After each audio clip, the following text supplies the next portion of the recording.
So, if you are new to this channel, then you might not know, but every once in a while, I like to do something kind of what I find to be interesting. And what I do is I make a community post and I ask you guys to answer some sort of prompt, whether that be tell me, your favorite blah, blah, blah, or what's your opinion on this particular topic or something like that. And then I go through and I answer all of them. And this time around, I asked you guys I asked you guys, what are your video game hot takes? Any takes that relate to gaming in general or a specific franchise, not just one particular video game. Let me know down below and I'll record my responses. I was going to do this on stream, but unfortunately my internet has been acting up very badly lately and I have not been able to stream like I want. So we're just going to do this offline like we normally do. As always, I've sorted by newest first and we're going to go from the bottom up. I will let you know that I did see some responses where people were like, this particular game shouldn't, and I specifically asked, don't tell me about a particular game, and people did a particular game anyway, but, so starting off, we've got Huxley that says Fortnite is just not fun and never has been. And I disagree. I fundamentally disagree with that, actually. I feel like Fortnite is fun with no build.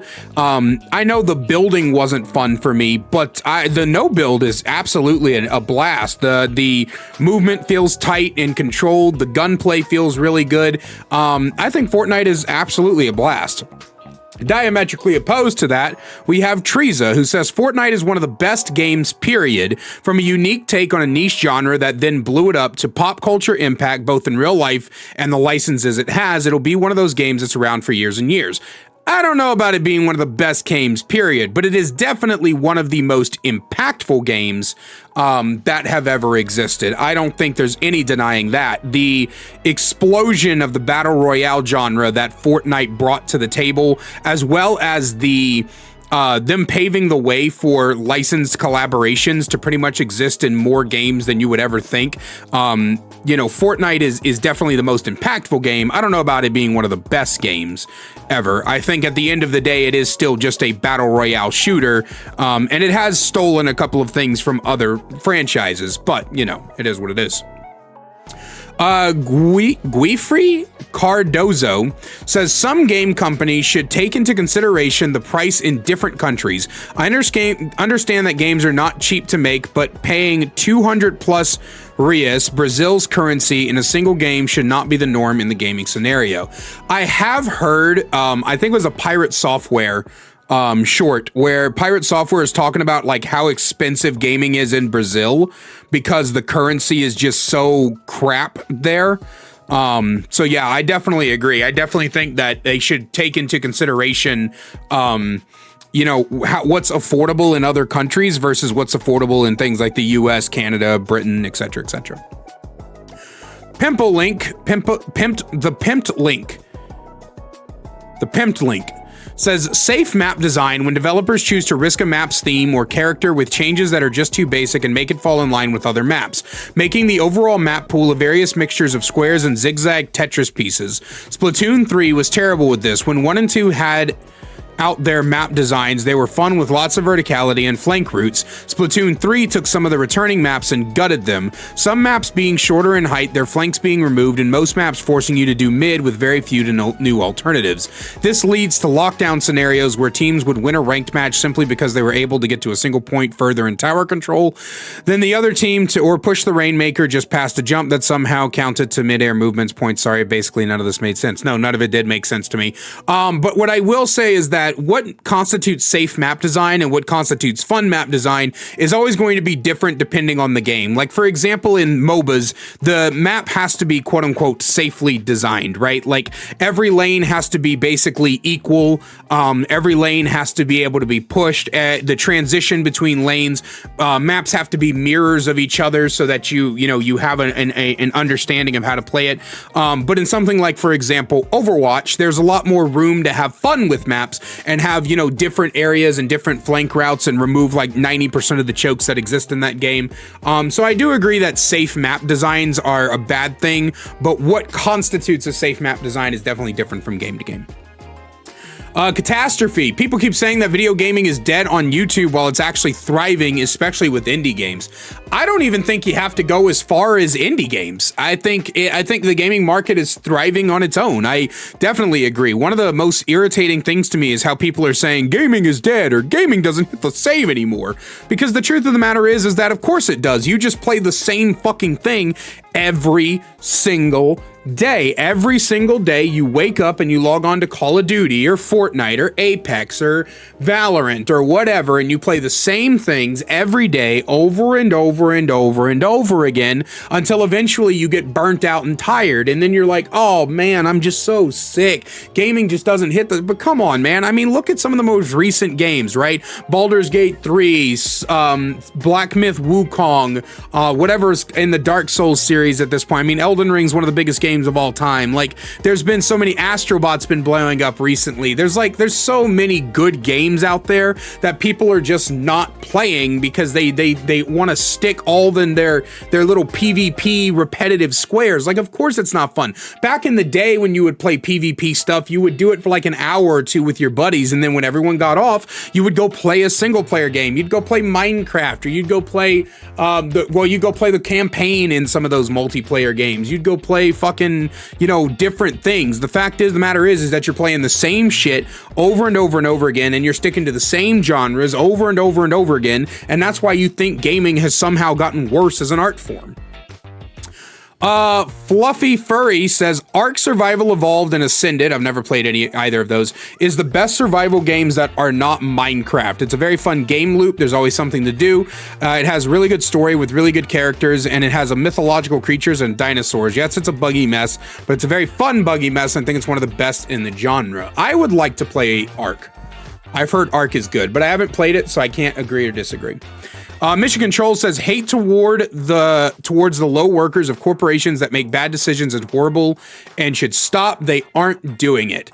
I'm assuming you're referring to the executives versus developers argument, and I agree and disagree. I agree that hate toward developers should probably slow down, especially when people just target any developer. Like, if a developer of a game will post like their art on Twitter or the work in progress for like a new asset that just came to a game, people will like respond to them and be like, dude, fix the game. What are you doing? Why are you worrying about this when you should be balancing the game? And it's like, the art direction and the art team and the balance department are not the same people. So shut up. But at the same time, there are some decisions that are strictly on the devs that I think that a lot of people don't want to admit whenever they like overly defend the devs. Like, there are some balancing decisions that are strictly the devs' fault. And we shouldn't be hating them, but we should definitely be criticizing them. And if it gets too bad, we should definitely pay attention to that as well. The Fake Manette says, video gaming storytelling uses cutscenes, text logs, audio logs, and dialogues too much to convey things when it being an interactive media is often not used enough. We need more environmental storytelling and gameplay affected storytelling. God of War 2018 is not my cup of tea due to it feeling like an interactive movie most times, but there is a part where you lose control of Atreus and he does not listen to your commands in combat doing his own thing, which I feel like is more impactful than anything else in the game does to try and make that clear. I agree and disagree. I do think that a lot of games are using too many text logs, audio logs, and dialogue, but also like, no, I wouldn't say that. I would say cutscenes are the only thing. Like, text logs, audio logs, and dialogue are all great ways to tell stories within the medium, especially like in God of War 2018, for your example, they do a lot of storytelling and a lot of world building with visual, environmental, and the conversations between Atreus and Kratos, as well as the conversations between, what was the head's name? I don't remember. Yeah, but like, I think the conversations are great. Cutscenes are I don't like games that cutscene my balls off. Those irritate the crap out of me. But text logs, audio logs, those are all fine because they're all things that you as the player have to find in order to go in. But like, environmental storytelling exists in numerous ways. But I do agree that there are some games out there that are just way too reliant on cutscenes. Yeah, absolutely. Melon Plays, modern games are still good as the older games, but the reason it gets as much hate as modern games do is because of top executives Making often awful decisions and just unfinished disaster or terrible games in general. Wait. Okay, let me reread that. Modern games are still good as the older games, but the reason it gets as much hate as modern games do is because of top executive making. No, it's nostalgia. It's the same thing. I'm thinking about making a full video on. I'm thinking about making a full video on this concept, but I feel like a lot of people are just far too nostalgic for older games because newer games are not that much worse. If you want to talk about buggies and terrible messes and unfinished disasters, that happened in the old days a lot. If you want to know exactly how bad it used to be, watch AVGN. Like any AVGN episode on old NES games, how much of the NES library was just utter complete crap? Like, we've always had this thing where people of the older generations are like, it's not the same. It's not. I mean, movies, music, TV shows, whatever. Older generations will always be like, it's not the same as it used to be. It's not as good as it used to be. You know, they harken back for the time and the days where everything was more fucking inconvenient. And then they try to push it on the modern era and say that things these days aren't as good as they used to be. Emmett Lovers says, here's my two. One, some game remakes, remasters are genuinely good. However, nostalgia just lessens the enjoyability. This hot takes comes from a recent experience with the Pokemon Diamond and Pearl remakes. I personally enjoyed them quite a bit and are very wonderful remakes, but they're almost universally hated due to the overuse of old era mechanics and sudden spike in difficulty. I'm not going to read the second one because it asks for one hot take, but I would say yes. I would say a lot of them are genuinely good, and a lot of them also improve upon stuff as well. For example, I didn't like the original Final Fantasy VII. I thought it was a very boring story, but the Final Fantasy VII remake was fantastic and amazing. It spent a lot more time getting to know the characters. It spent a lot more time getting you invested into the story and its world. It plays a lot better. I like it. I like the new one better than the old one, and you can fight me on that. Fluffle Bunny, this is probably going to be a very hot take, but if there's an in-game chat for a mature rated online game, there should be no censorship. People that want to say something vulgar can say it and get banned for it. If they can make a system that detects and censors slurs and death threats, they can make that system automatically strike ban the users who use the banned language. I agree with this to an extent. You got to be careful with automatic bans because AI systems are shit. What I will say is that if the game detects you using a slur, then it should send an automatic thing to get human reviewed, right? Like it strikes the account, it silences you until a human looks over what you said to make sure you said it. And if you said it, then boom. But yeah, I agree for the most part. Pole Volter says, I think voice chat is a perfectly reasonable addition to any online multiplayer game. Voice chat is a tool. Hateful people may use it, but removing voice chat, never adding voice chat because of the risk of these types of people is just an absolutely ridiculous idea. You can opt out of using voice chat or opt into using it in almost every game that has it enabled. Too many people fearmonger the mere suggestion of voice chat as if the suggestion is that you use voice chat or you don't play the game. Actually, okay, all right, I'll get to that in a sec. You don't realize how good voice chat feels to connect and humanize the players we play with until you experience it yourself. I used to play Smite a lot with a player who was surprised to hear someone else on NA who spoke Spanish, and we began to duo queue together all the time. So I'm probably not going to read the second part of this, but this part right here, where was it? Too many people fearmonger the mere suggestion of voice chat as the situation is you use voice chat or you don't play the game. That is exactly what it is. I mentioned this in my video about whether or not voice chat should come to Dead by Daylight, but when you don't use voice chat, you then turn around and get bullied because you're not using voice chat, right? Like you literally, if you use voice chat, you get harassed, you get flamed, you get slurs thrown at you. You hear the most vile shit imaginable. If you don't use voice chat, then sometimes people will go outside of the game to harass you for not using voice chat. You literally cannot win if you don't like voice chat.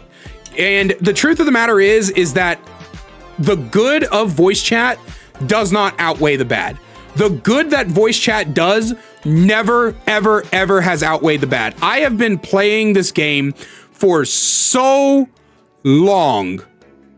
Or, sorry, I've been playing video games for so long. I've been in so many instances with voice chat, and my experiences with good voice chat are, I could probably, like, are probably less than 100. But the bad experience reaches the thousands. People cannot be trusted with voice chat, and pretending like people not wanting voice chat because they don't want to deal with the bullshit that comes with it is just, I feel like it's turning a blind eye to what people are talking about, and saying that they fearmonger is just not listening to what people are telling you. I feel like you don't listen to what people are saying, and so you've opted to take a different route. Saying, oh, just turn it off is ignoring the problem. And when you ignore the problem persists. Duke Danger, don't know if this is a hot take or not, but I'm sick and tired of every game going big and open world now. Having tons of games with gigantic open worlds with dozens of collectibles isn't fun for me. It makes every game into a time sink that a lot of people either can't or don't want to commit to. My favorite game of all time, DMC 3, and that game can be completed in a couple hours, and all those hours will be nothing but fun. I feel like we haven't been doing the open world shtick for a while now. Or like it hasn't been as prominent. Or maybe I'm wrong? I don't know. I would have liked to see like the amount of open world games in the past few years. I don't know. I feel like you don't have to. That's the good thing about open world games. Like the collectibles and stuff, like they're there as an option. If you want to just play through the story, you can do that. You know what I mean? I don't know. I like open world games. I like sandbox games. I don't know if I agree with you, because like I don't know if there's like if it's necessarily been an issue. Maybe it has. It's possible. I think a lot of people just fell out with linearity. I don't know. That's something I would have to look more into, like recent open world games. Jay Matsu, people who think games failed because it's woke only say that because characters are diverse and will go out of the way to be racist, homophobic about it and not talk. Oh yeah, no, exactly. I'm actually working on a full video around the woke, go work, vote, go broke mentality. And it's just stupid. Like the only game that I can think of that's failed recently that had a quote unquote diverse cast was Concord, and it failing had absolutely nothing to do with it having a diverse cast. And if you think it did, then you're just stupid. Like I'm not gonna mince words here. You're an actual idiot if you think go woke, go broke is a real thing. Ambient Man says FPS games are the absolute worst. I'd rather be gin rushed in the anniversary mode by big four sweaty, throbbing, oiled up, bearded men than play COD Warzone. What? I feel like this was a chance for you to just put your fetish for oiled up, bearded men. I'm gonna leave you to that one. You do that. The Puppeteer, let villains win more often. More of a general story take, but this is especially the case in games. Villains should win more often, be it temporary victories or even permanent ones. Most villains get, at best, a game over screen, and those game overs don't feel like you actually lost. Villains winning has so much potential to add to things, be it story or gameplay wise for various kinds of games. I feel like devs are being way too safe. I understand that playing a game only to lose at the end can be very depressing, but that's what good storytelling can fix. Spoiler below for Shadow of Colossus. I'm not going to read it because I haven't played it, but I understand what you're getting at for sure. I understand what you're getting at. Instead of a game over screen, there should be like more cutscenes or more dialogue or things like that. Yeah, no, I'm down for that. I think if you lose to the final in-world boss, there should be a cutscene to show you lost, and then you should be able to go back to your previous save point. Yeah, no, that's fine. Random Nerd, multiplayer gaming is no longer good for the casual gamer as it has become infested with too much toxicity. Okay, I'm gonna stop you right there for just a second. What do you mean has become infested? I would argue the toxicity has gotten less over the years as people have been able to as people have been growing and maturing and learning. Saying become infested, my brother in Christ. Call of Duty lobbies are still infamous for being atrociously toxic. Like, horribly so. I become infested. No. It's been that way. But also I don't agree with this because multiplayer gaming has become far more accessible for the casual gamer and is also the best way to get time sinks in. Anyway, example, people will grind for and unlock the best loadout skins. Some people will do this day one, but most will take a few weeks to a few months or even longer. Regardless, in the past, this would have been seen as a badge of honor and would make others in the lobby go, wow, they're really good at the game, they're so cool. What rose-colored glasses are you wearing? What? Nowadays, that same person would receive shit from so many people, calling them a tryhard, telling them to off themselves, and in more serious cases, as we see in the DBD community, doxing, fabricating screenshots. Yeah, I agree with that. As more discussed in one of your recent videos, this also applies to people trying to win, people not playing well, if you're trying to win. Yeah, but that's all DBD related. Like, I'm sorry, but like the whole playing to win and then getting flamed and getting insulted for playing to win, that's not a thing in other games. And if it does happen in other games, it's on such a minuscule scale that nobody cares. You know what I mean? There's a reason why single player games have seen a bigger surge in popularity as of more recently. It's just a fault. Like, a lot of this is just false facts, man. Like, a lot of this is just stuff you're making up. Multiplayer gaming has always been more toxic than any other thing. The multiplayer gaming is, especially with all the free-to-play live service games, far more accessible to casual players. And the repetitive nature of them means that they're good for time killers like a lot of people want. In the past, if you got the best stuff that showed you were good at the game, people still insulted you. They called you a no-lifer. They told you to touch grass. They said you were fucking weird for it. But then we go into, like I said, in the specific to the DBD community, the people trying to win. Is something that's specific to the DBD community. The DBD community is the only one that does not want the other side to try to win in literally any capacity. If you do anything that will lead to you winning the match, they do not like it. Other games, people will get frustrated with overpowered things or things that are frustrating to play against. They will not get frustrated with their opponents trying to win the game because they know what they signed up for. As far as the not playing well, that flaming, again, that's always happened. Oh, my team sucks. That's always been a thing. I don't think it's any different nowadays. But yeah. Stevie Steve, the hot part is games as a service or live service games are okay for the industry and there's a place in gaming for them. The cold part is when every game becomes a game as a service or live service gaming causes harm to the industry. I don't even think most games are live service games nowadays, but I do agree with this. I plan on making a video around the concept, but live service games are actually good for gaming. Like I was saying in the response to Random Nerd, they live service games are often free to play. They are regularly updated. They give a catalyst for people who just want to hop on and kill a couple of hours. They've created a massive surge in gaming popularity. They introduce more ways to game with your friends easier. Again, accessibility. It's just dependent on how they're handled. That's the problem. AOG, Back 4 Blood was actually fun. I have no idea. I didn't play Back 4 Blood. Poker, Pikmin 4 ruined the entire franchise. I have no idea. I've never played a single Pikmin game. Cloudy Day, Call of Duty was peak from World at War through Black Ops 3. There was the golden age of COD. The franchise is a shell of itself, now with multiplayer progression not being as perfectly crafted as those games. More games should take notes on multiplayer leveling and progression from especially Black Ops 2 and Modern Warfare 2 and 3. I did not play World at War. I think I played Black Ops 3. I'll be honest with you, every Call of Duty game in history has blended together for me.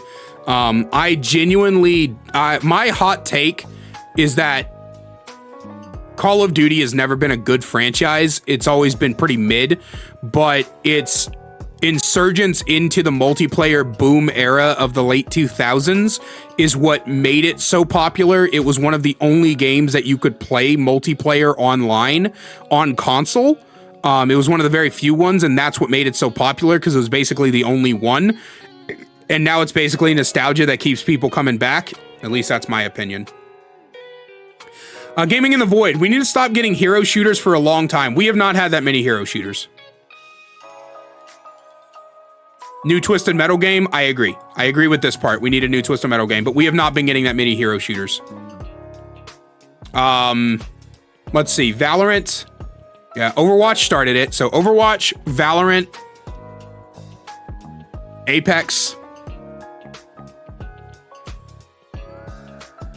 Concord. That's about it. Hero shooters are not that common. I think that the three of the games I listed, Overwatch, Valorant, and Apex, are three of the most popular games on the market, and they're all hero shooters.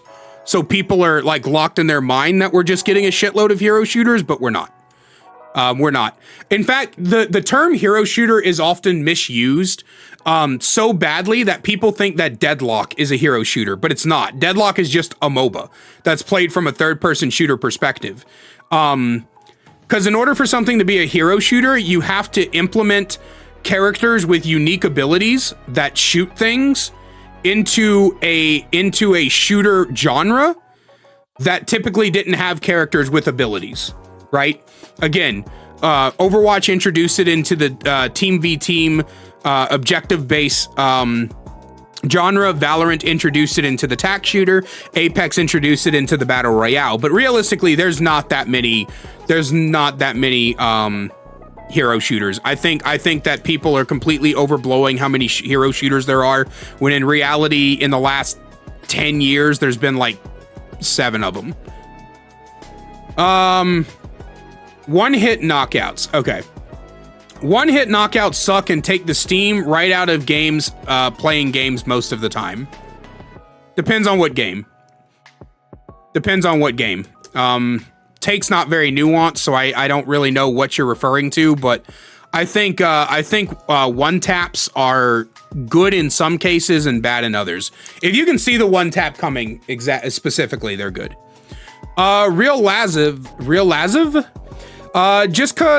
Just cause a game has similar mechanics and looks similar to a game doesn't make it a ripoff or mean it's copying the bigger game in its genre. Paladins isn't an Overwatch clone. Paladins actually came out first, but Overwatch is bigger. Black Myth isn't a copy of Dark Souls. Brawlhalla isn't a copy of Smash. Games can be in the same genre and not be clones. I 100% agree.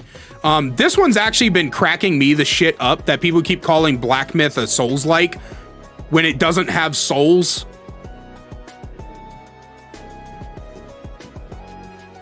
Anyway, yeah, I agree. Clowny Thunder says, I think customization is almost equally important as mechanics in multiplayer games.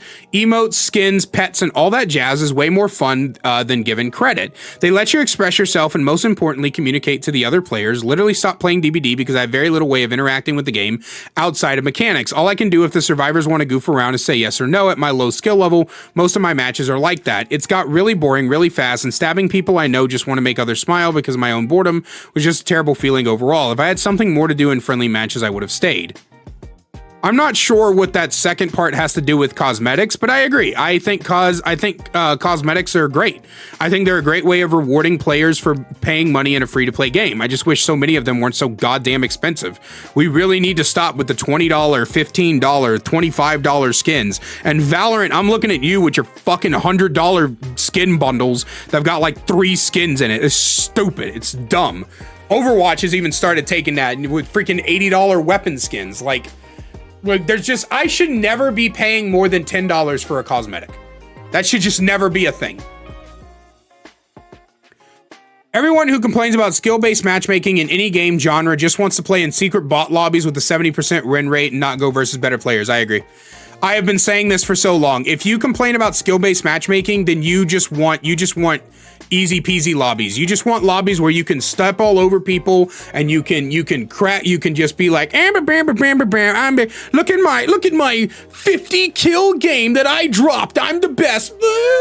Right? Like I I hate when people complain about skill-based matchmaking, because the truth of the matter is that without skill-based matchmaking, new player retention does not happen. New player retention does not happen. Nobody wants to log onto a game after being at work or school or whatever all day and fucking go up against Larry No Life, who has sits there all day playing the same game over and over again for hours and hours on end. Nobody wants to deal with that. And new player retention or bad player retention is very, very important. Skill-based matchmaking is a very, very important thing. What people don't like is when it doesn't work well, when skill-based matchmaking screws up, or when it's designed like Apex's, which is basically a babysitting type of thing, where it puts one good player with a medium player and a bad player, and it tries to do that for matchmaking, which completely ignores any kind of logic in the terms of skill-based matchmaking.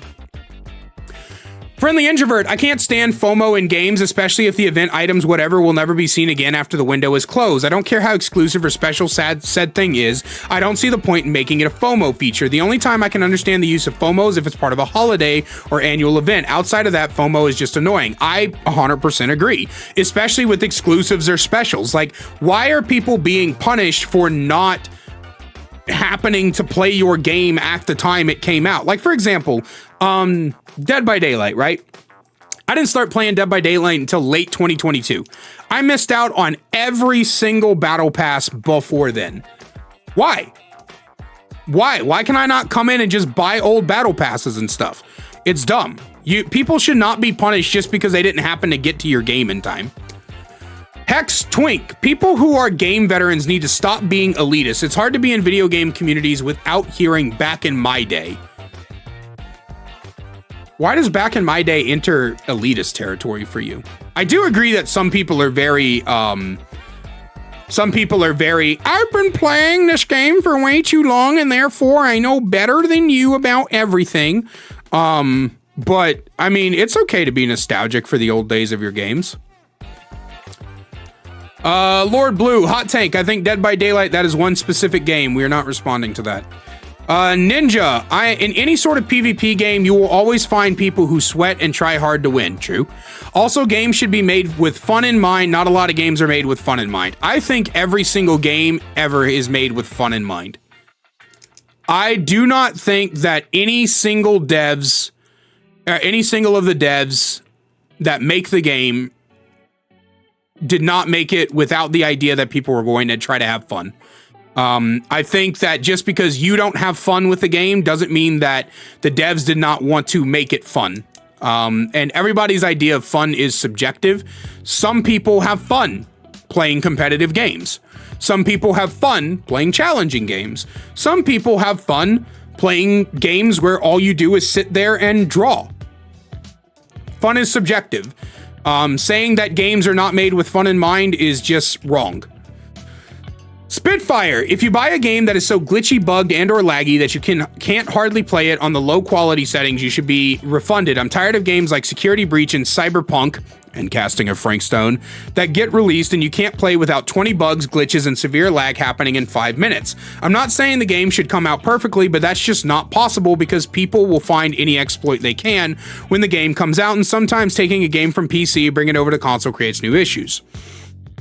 But if I launch a game and it runs at 5 FPS, even on the lowest settings, there's a problem. Glitches are bound to happen, but the game constantly breaks is my biggest issue. I know companies need to make money, but releasing broken, borderline unplayable games shouldn't be a normal thing, even after multiple delays. Just something I'm tired of seeing. No, I agree. I agree completely. Let's see. You got 2. We're going to respond to 1.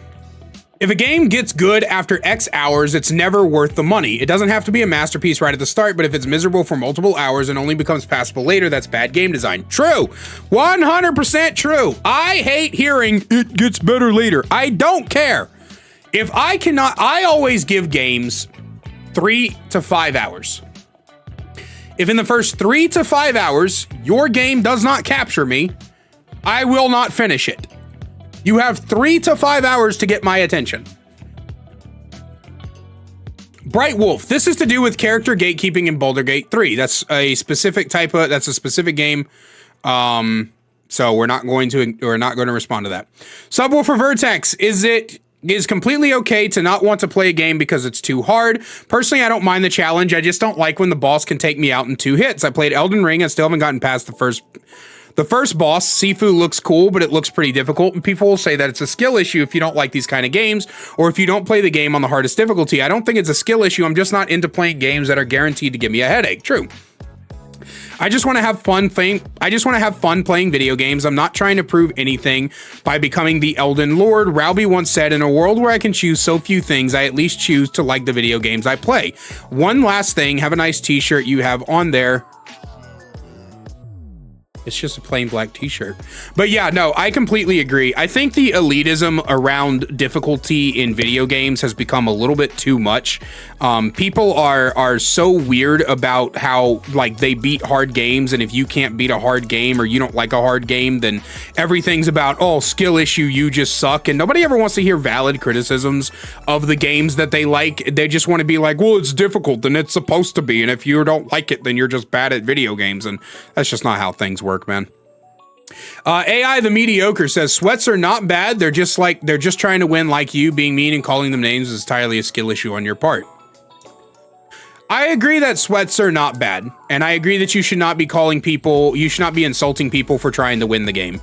I do understand voicing your frustration with having to face sweats, but I don't think that it's right to make fun of somebody for sweating. No, I agree. Dorian says the DBD is a bad game. It's a specific game. We're not going to talk about that right now. Original name. Being able to update games has the opposite effect on video games. Initially, it was intended to improve already finished games, but instead companies are using it as a crutch. Mario Strikers Battle League, Star Wars Battlefront 1 and 2, and so many more have been released unfinished, just reached a specific deadline. While this certainly isn't every game, it's happening way too frequently for the interest of the players. Pre-orders are basically useless at this point. Pre-orders have always been fucking useless because there are really are no gaming companies that can be trusted anymore. It just kind of sucks. I agree. Right now, I think Valve is like the only gaming company you can trust, to be honest. Blackus, we're just going to respond to the first one. Fallout New Vegas, that's a very specific game. We're not going to go, okay, so it's a franchise. Fallout New Vegas is not the best Fallout game. It's a good game, don't get me wrong, but it's incredibly flawed, and its fans, I can't tell you. I've never played any of the Fallout games. S6113-W5B. Nostalgia is killing the video game industry. Classic games are overrated, and remakes, remasters are lazy cash grabs. How many gamers romanticize older games, claiming they were superior in terms of creativity, gameplay, and storytelling. However, this perspective often ignores the limitations and flaws of older titles, such as clunky controls, poor graphics. I don't think poor graphics is a flaw, or basic mechanics. Constant calls for remakes and remasters are leading to developers to rehash old ideas rather than innovate, stifling creativity and industry into cycle nostalgia. Yes and no. So I think that, first off, saying it's killing the video game industry is just dramatic. But the thing is that there are so many games being released that aren't remakes and remasters. And saying classic games are overrated is also just like wrong. Okay, so like my favorite game of all time is Legend of Dragoon, right? It's a PlayStation 1 game. It was incredibly innovative, incredibly creative. It has very, very few flaws. I think that a remake with updated graphics would be great. I think calling for updated graphics is fine.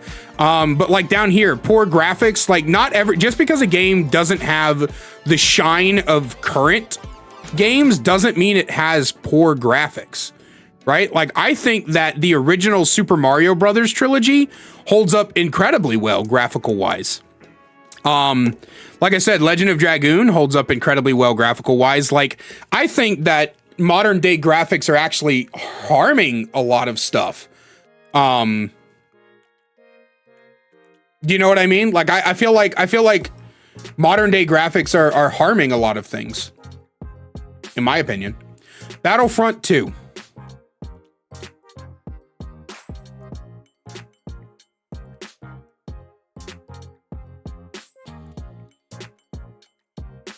Anyway, Minecraft isn't getting worse, ruined by Microsoft. It's just a player who tries to hold on to the past. Minecraft itself is still a banger. I agree.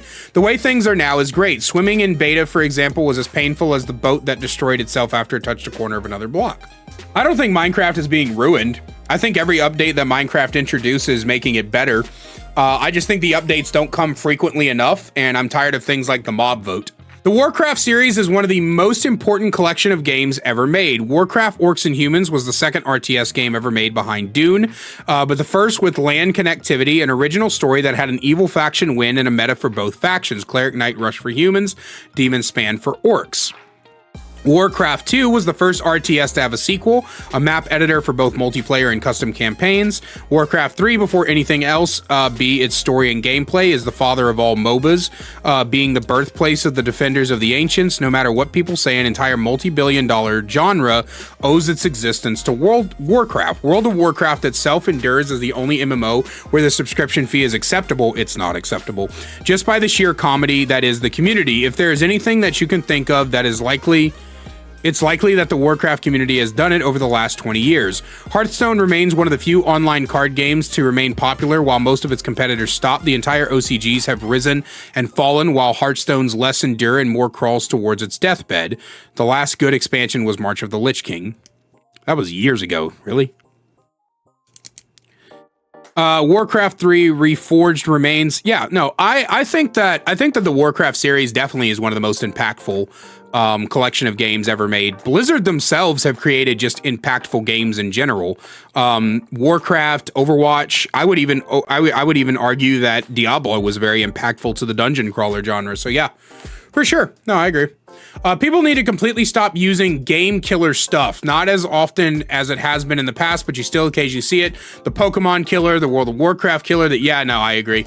While in some cases a new game comes around and takes over a genre, this is from Darth Theo, by the way, takes over a genre where there is already a big dog in the ring, it's rarely because the new game came along. It's almost always tied to the reason on the developer side of the game being really big dog. You will have people going, this is going to kill blank game. Yeah, no, I agree. I also think it's a very cynical outlook on gaming as a whole, that you don't want two good games to exist simultaneously. You always want one to be the top dog. I think that's kind of fucked up. But yeah. Yeah, no, I agree. Mr. Rumble Roses. As a Duke Nukem fan, I'd always thought of the Duke Nukem Forever game to have been overhated on. Sure, it might have taken them 12 to 14 years to make, but in my opinion, it wasn't as bad as people made it out to be. Was it better than Duke Nukem 3D? No. Could it have been better? Oh, for sure. But overall, I'd still play it because it does have some fun to it. Even if it might not win any Game of the Year awards, but I do feel like the IP for Duke should be in the hands of someone other than Gearbox. The reason people hate Duke Nukem Forever is because it took 12 to 14 years to make. And you can feel the skin, you can feel the DNA of every game released in those 12 to 14 years within the game. So it ends up being like a schizophrenic mess.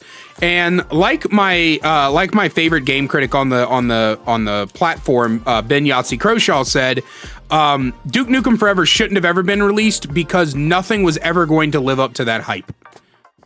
Ever. Femboy Kaisaku, Call of Duty Modern Warfare 2019 was one of the best Call of Duty games, although BO2 and Modern War 2 original better. I guess. Like I said, I don't like any of the Call of Duty games. Frost Howl, the fact that a game has a good community is a selling point that speaks to a greater current throughout all of gaming. I agree. Medina, people definitely need to try and understand the perspective of devs more often. Obviously, you can't know everything that happens behind closed doors, but when a dev speaks out about poor working conditions or how a process works internally, they are very likely speaking from experience. No, I definitely agree. I've made several videos on this where people don't understand the developer's point of view or what goes on behind the scenes, or, there's always like, oh, here's a bug. And then like 2 hours later, people are like, fix the bug. Why aren't you fixing the bug? And it's like, because that's not how game development works. That's not how coding works. Bot Whisperer, DBD isn't the most toxic community in gaming. I disagree. I'm not even going to read the rest of this. The reason I say it's the most toxic community in gaming... Oh, wait, hold on. As the entire gaming community is toxic as a whole. Sure, but the DVD community is the only community I've ever come across that takes things outside the game and takes things as far as they do. Josh Prime, games don't have to be fun to be good. That's just fucking wrong. Why are you playing a game if it's... How is a game good if it's not fun? What do you mean? The one Frank main, behavior should consult killer player. That's for a specific game. Last May Johnny, Cry of Fear is easily one of the greatest survival. That's a specific game. Actually, you're relating it to the survival horror genre. But I've also never played Cry of Fear, so I can't respond to this.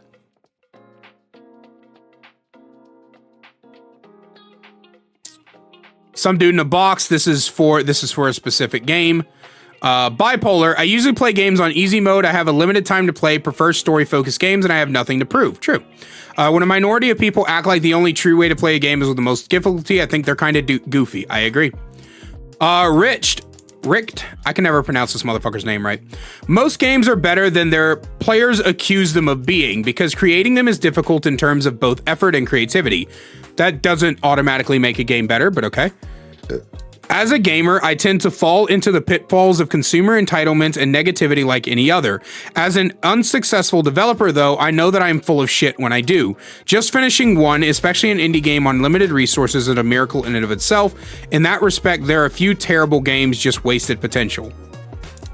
No, I don't agree. Just because something takes a lot of effort and creativity to do, and you failed at that, doesn't mean that we should say the game isn't bad. Or that it's quote-unquote wasted potential. That's just not right.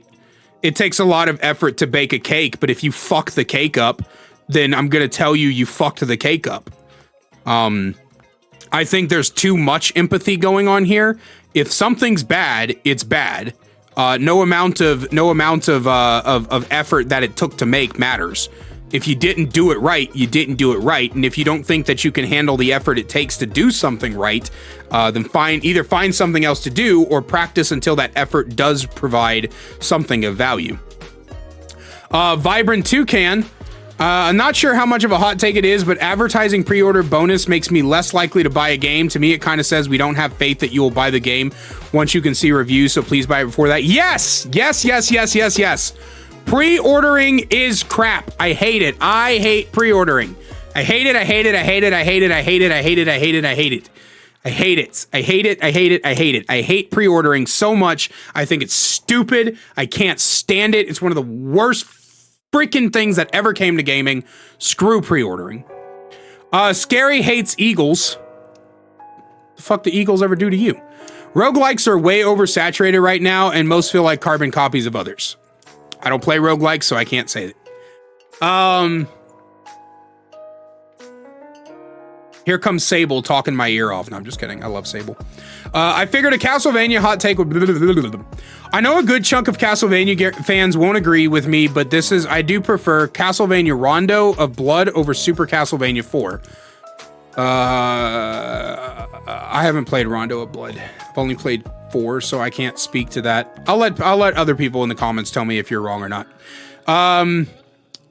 Konoha Johnson, gaming died the second streamers took over. No, it didn't. Gaming's not dead. I think gaming's actually like the most profitable entertainment medium right now, if not the second most profitable. What are you talking about? What is this? What does this doom say? Do I even want to read the rest of this? I'm gonna be honest with you, man. Like, this is such a stupid opening first sentence. That kind of like tells me you just don't like streamers. Let's go through the rest. Why not? They incentivize being the best at your games over having actual fun. No, they didn't. That's just what people wanted to watch. And it seems game devs agree with this boneheaded mentality as every new game is overly competitive. No, they're not. What are you talking about? Most games aren't even PvP games. What do you mean? And it's almost impossible to play casually. It's not. It's not impossible to play casually. Just don't play. You're just not going to ever make it to the higher ranks. or the higher MMR if you play casually. The only games now that can be played casually are single player games. Casual multiplayer games no longer exist. That's just not true. What do you mean? Every multiplayer game, except Dead by Daylight, has separate modes for casual and ranked. Just don't play the ranked mode. What are you talking about, dude? What do you mean? Like, I feel like this is an I get my ass kicked in every game I try to play, and so I'm gonna blame outside sources instead of just treating it like a casual experience like I want. I play Overwatch casually. I play the competitive mode because it's the only one worth playing, but like, I don't like sweat in Overwatch. I don't sweat in DBD. I don't sweat in Deadlock. I don't sweat in anything. Yeah, sure, I try to win. I try my best to win, but like, what do you mean? I don't agree. Like, on a fundamental level, I don't agree. Hot take, the GTA franchise isn't that great and the storyline is very mid. The characters in the development are all right, but the storyline itself and the online version are boring. Saints Row series is better than every single GTA game. The Shadow, my gaming hot take is that the Dark Souls games aren't as difficult as people make them out to be. The only thing that makes the old ones frustrating or hard are the runbacks and what was called the loser's run, where it was demoralizing and frustrating to die on a boss run from the United States of America to Narnia, then traverse the fog while avoiding debt collectors, and only then, if you didn't die again, you could face the boss. Elden Ring showed that a lot of casuals can get into the genre, but even after Elden Ring, I still think Elden Ring showed that a lot of casuals it's harder. I don't know. I have never liked Elden Ring. I like so many other Souls-like games. I've never liked Elden Ring, but I'm gonna be honest with you. And I say this as like, I know you're a member of the community and you've been for a while, and I do enjoy seeing you around. This is an elitist fucking thing to say. I'm so sick and tired of people being like, oh, well, actually the Dark Soul games aren't that hard, because it's just like, just because they're not hard for you doesn't mean they're not hard. You know what I mean? Like saying they're not hard is just wrong. AB Zoo X10, video games, especially horror games, are ruined through the idea that a good game has to have the most realistic graphics. I agree. When I look at games like Fatal Frame, Haunting Grounds, or White Day, I do not know two of these, they achieved very unsettling and scary environments, even though within these games they were first released had limited graphics. When your game looks too realistic, it often takes the horror away from me, and for most cases, developers put best graphics over having good art direction or world building and storytelling. That's also why most people were originally against the Silent Hill 2 remake, or enjoyed the original Resident Evil 4 more than the new. Yeah, I agree for the most part. I think there's a difference between realistic graphics and updated graphics, though. I think updated graphics are fine. Realistic graphics are not. Ducking, most people are bad at games. You're probably not in the top 5, 10, 15%. True. Ninja Cthulhu, simple hot take, beating any game on easy mode is still beating the game. You don't need to complete a game on hard or hardcore to really beat it. I agree. Marlowe Official, this may not be a specific game take, but more of a personal take on gaming in general, but why do some people get so upset about what others play? Personally, I really enjoy playing Friday Night Funkin' and I love FNAF, but some people, mainly Twitter goblins, are so quick to judge what you do with your free time. I've also been playing a lot of Roblox, specifically Pillar Chase 2, having a lot of fun even though I'm a 21-year-old adult, and even people in my own space judge for my own enjoyment of it. People in the gaming space are just miserable to be around. I don't know if you would consider that a hot take. No, I agree. I think too many people are worried about what other people do with their free time and are judgy Jamesons for no reason. Adrian, tutorials can be one of the worst parts of a video game. I can think of several games that I quit because the tutorial was so bad. Give players the option to skip the tutorial. I don't need yet another game telling me how to move my character. Nearly every game uses the same basic controls. The tutorial is a form of art in of itself. If you want to put a lot of design and effort into your tutorial, go for it. Just integrate it into the game itself so you have a better flow and feel. Yeah, I agree. I agree. This The concept of teleporting somebody to a pocket dimension for a tutorial and stopping them every few feet for a text box pop-up to tell them how to play the game is outdated and should never be done again. Although I don't know if any games have done that recently. Rez, the devs of a game balancing nerf or buff isn't them making the game boring and them being so-and-so cited. It's just them trying to make the game more fun for everyone. I agree. Psychotic Bear, the Elder Scrolls 4 Oblivion is the best Elder Scrolls game. Wrong. It's the weakest of the Todd Howard trilogy. Solo queue in any game that this is from Mr. Virginia. Solo queue in any game that requires teamwork is going to be hard due to the players, not the game itself. Players will do what they want, most of the time ignore. Yeah, no, exactly. I've said this a lot of times in old games, in old videos that I've done on solo queue and Dead by Daylight, but solo queue is always going to be bad no matter what the devs do, because you can't control other people. At the end of the day, other people are making decisions that you're not going to agree with. The Fox Den, not sure what to say other than it's been on my mind lately, so here we go. I find the SoulsBournes genre of games to be boring and not really fun to play, not due to difficulty, but due to a few reasons. They narratively do not make any fucking sense at all. The combat is pretty boring in my opinion, considering half the gameplay is compromised of mashing the dodge button to not die as quickly.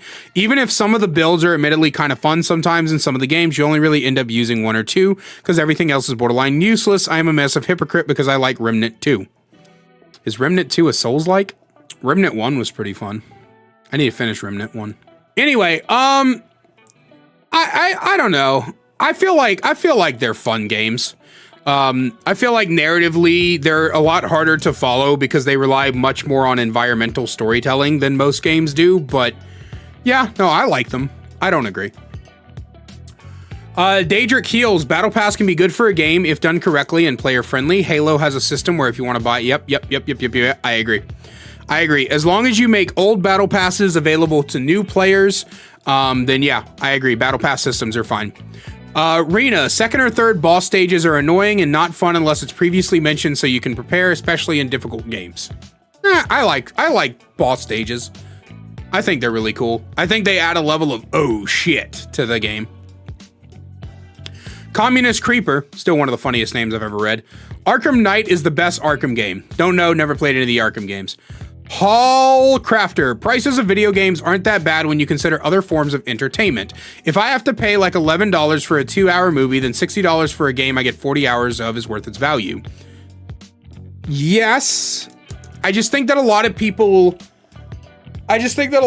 are upset because it's harder to afford that $60 price point nowadays with how expensive everything else has gotten. Just call me Cart. Neither Concord nor KTJL, I don't know what this is, deserved what happened to them. Even if you don't like the games, the sheer number of hours put into dedicated coders, artists, vocal performers, testers, writers, many other aspects of the game's design. No game is above criticism, but no game made by that many people deserves to have a button corporation that can smash to kill it dead if it doesn't make enough money. No, I don't think they deserve to fail, but you should definitely understand why they did. If the games are not good enough, then they're going to fall, and that's just something that people need to accept. Devil May Cry 2 is game of the millennium from Nefara. I don't think games have been around that long, man. I don't think games have been around that long. I also disagree. Because it's definitely Legend of Dragoon. Yo Foxen says, artificial difficulty or fake difficulty more often than not ruins games' enjoyments by disregarding and or ignoring players' skills solely for the purpose of adding challenge. Ideally, to make something difficult, one should design something that requires skill, either in a technical, mechanical way or through experience and game sense. However, with that said, it tends to be a necessary evil and is a mechanic design philosophy in games that requires fine-tuning in order to maintain balance of still adding difficulty, yet respecting the skill and efforts of the players. There's a reason you see it a lot more in retro games. Artificial difficulty was a way to experiment, to learn on on what is and isn't fair for adding challenge. Artificial difficulty can aid in extending a game's longevity, giving it more gameplay and replayability. It could also be put into games due to lack of resources, where the design constraints prevent the ability from creating a complex variety of mechanics to learn. At the end of the day, yes, artificial difficulty can suck, but there's a reason it's stuck around for so long, even in modern games nowadays. It offers a form of difficulty that may be, ironically enough, difficult to replicate through other methods of design philosophies. So I agree with your first part. I do not agree with your second part. It's not a necessary evil. It's bad game design, and I stand by that. Frockle Waka, when DVD announced that they were collaborating with Five Nights at Freddy's, the Fortnite community was complaining, got pissed, and started insulting the Dead by Daylight community. I play Fortnite and DVD, and the Fortnite has so many collaborations. Fortnite community should be more accepting. Yeah, asking the Fortnite community to be more accepting is like asking a dog not to piss on a fire hydrant. The Fortnite community is just unfortunately, the Fortnite community is unfortunately filled with a bunch of 14-year-olds, and we're just not going to get much better than that. But that's all the hot takes we have for today. I hope you guys enjoyed the video. I did not plan for it to go this long, but hey, I did anyway. If you want to be a part of the next one, then please make sure that you keep an eye out for my community posts so that you know when the next one's going to be. I do these every so often, not regularly. It's not like once a week, but I do these kind of things every so often. So I appreciate that. And let me know down below what you guys thought of the hot takes today. And as always, a great big special thank you to my channel members listed on screen now. If you want to find out how to become a channel member today, get awesome perks like seeing videos early, merch discount codes, and more, then please click that join button down below. I love you guys so much, and I will see you in the next one. Need more Kaiser in your life? Well, I've got you covered. Check out my second channel, The Kaiser Extras, where I upload full gameplays, stream compilations, me reacting to your Dead by Daylight clips, and more. We also upload a daily short with all the greatest clips from stream. We'll see you over there. Link is in the description.